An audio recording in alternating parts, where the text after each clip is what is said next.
Well, hey there, shepherds. It's Pastor Aleese again as we begin another week together. You likely already began your week on Monday, yesterday, but Tuesday has traditionally been the day that begins my work week as we then look ahead to another week and to another Sunday that we gather together. Typically on Mondays, I take the day to take stock of what the week ahead looks like and get my things in order and even attend to myself for a bit and in reflection and in Sabbath. Well, last night, I not only was doing that by myself, but I was also taking some time to reflect and take stock of not only where this coming week will take us, but the next coming weeks will take us as a congregation, as I met with your congregation council. Last night, we had a couple different agenda items before us, but the biggest one of note for us today is thinking about what life together might look like for us in the not too distant future. At this point, we have made the decision to suspend all in-person gatherings through May 17th at Shepherd of the Cross. But what about after that? Well, in consultation with many of our state and local officials of what they're encouraging us to think about, and in conversation with our synodical office, the Southeastern Iowa Synod, and the greater ELCA, with all of those things before us, and in conversation last night, our council has come to make a few decisions that we wanted to make sure to pass along to you. First of all, we are continuing our suspension of in-person activities in the building and even on the grounds of Shepherd of the Cross through May 31st. We find ourselves in a situation, especially in Muscatine County, where the realities of what we're dealing with are just still too unknown to begin to be able to safely come back together. However, we've also put that May 31st as our temporary deadline for right now, because the reality is things are changing and we might be able to start thinking about a few little things come the beginning of June. What might it be like if perhaps if we could safely keep our distance in a Dairy Queen parking lot, that we could all open our back hatches and get some ice cream, perhaps from Bryn, who now works there, by the way. We could maybe go and visit Bryn while she's working and even with face masks on, begin to sit on our back hatches of our cars and across the parking lot, at least be able to talk to each other and see each other in the flesh. Or perhaps as things continue to kind of move and modulate, and as we see how things are really playing out here, perhaps it might be safe to come around the campfire on our grounds and still, while being outside and spread apart from each other, again, we could be in fellowship with one another in a small way, together. Point being, we're trying to think of creatively of a few different ways that we might be able to slowly start coming back together, maybe as soon as the beginning of June. It all depends on how this whole process continues to move forward, but we are trying to be creative and we're trying to look ahead to what might come. At the same time, we know that worship and large gatherings are just a whole nother beast of themselves. There's a lot of different risk factors that we need to take into consideration, and things that we might normally not even think about as part of our worship might need to be adapted when we're back in person. And so for that reason, to give ourselves a little bit of time to start making these baby steps back together, we've made the decision that our worship will continue to be online via Zoom, and then later with recordings put on all of our social media platforms. We will continue to be online through Sunday, June 14th. We'll see what happens after that point. Perhaps we may need to continue to be online, but perhaps there may be ways that we can continue to come back together at that point. Well, as I walked away from our council meeting last night, I confess I had two primary reactions. First of all, I felt pretty good. We finally had something we could hang on to and a sense of certainty, at least for a couple weeks and in our days ahead.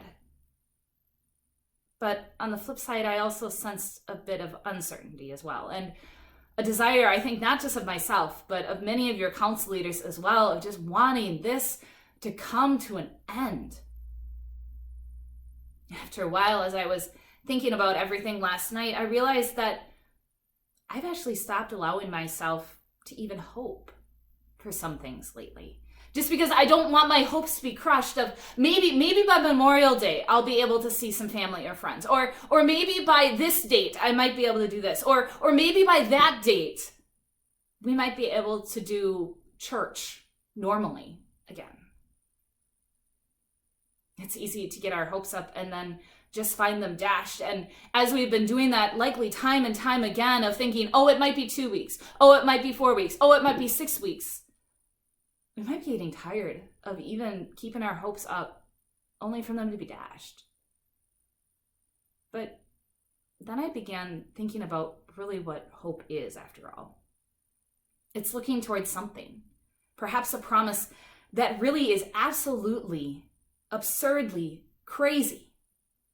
It's looking towards something that the world would normally say, oh, that'll never happen. You got to be kidding me.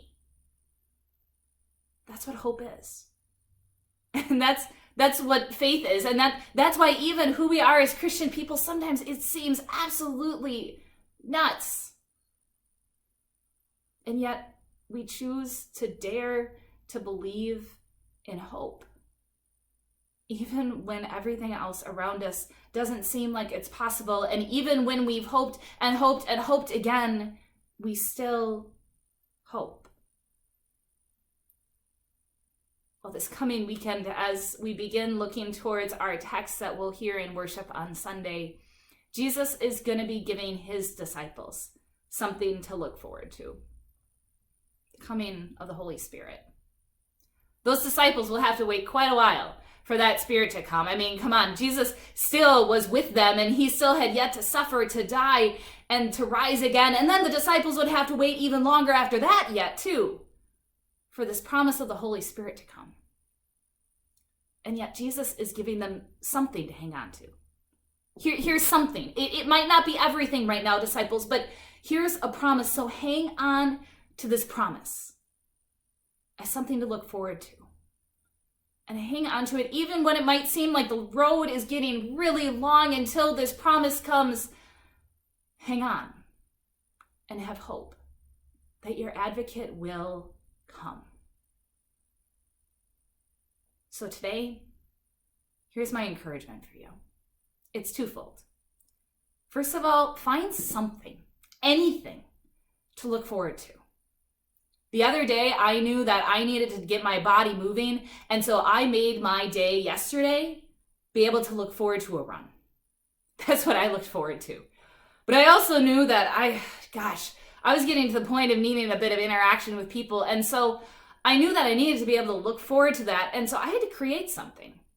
I texted some friends and said, hey guys, we need to gather via Zoom later this week. Give me something to look forward to. Whatever it is. Think about what's coming for you today or in the rest of the week and give yourself something to look forward to. Perhaps it's something already on your calendar. Perhaps it's something you're already working towards. Or perhaps it's something you might have to create in order to give yourself something to look forward to and something to hang on to that's tangible. And then perhaps this one's a little bit more tricky and a little bit more messy. But if you're willing, be honest with me. What are some things that you've stopped hoping for lately? In the truth of whatever realities we're facing with COVID, or perhaps it's different things within your own lives. Have you stopped hoping that someone's going to get better? Have you stopped hoping that school's going to resume in the fall? Have you stopped hoping that there might be a different reality for you or a loved one? What have you stopped hoping for? In the truth that you don't want your hopes to be disappointed again. I encourage you to name that thing that you maybe have pushed off to the side and said, I don't need to hope for that anymore. And if you're willing, begin thinking, what would it be like to pick that thing back up again and hope again? Hope is something that it isn't easy when it really comes down to it, shepherds. But hope is something that keeps us going. And we know that as followers of Jesus, we have something incredible to look forward to and to hope for every day. It's a promise of abundant life. even here and even right now. So give yourself something to hope for. Give yourself something to look forward to that you can tangibly hang on to and know that it's going to come. And if you're willing, begin to think of some of those things for yourself or for your society that you've let go of as things to hope for anymore. And consider what it might look like to begin hoping with everything you got once again. I look forward to seeing you again throughout the week, in the coming week, and I pray blessings upon each and every one of you as you look in hope for all that is to come. We'll talk to you again soon, shepherds.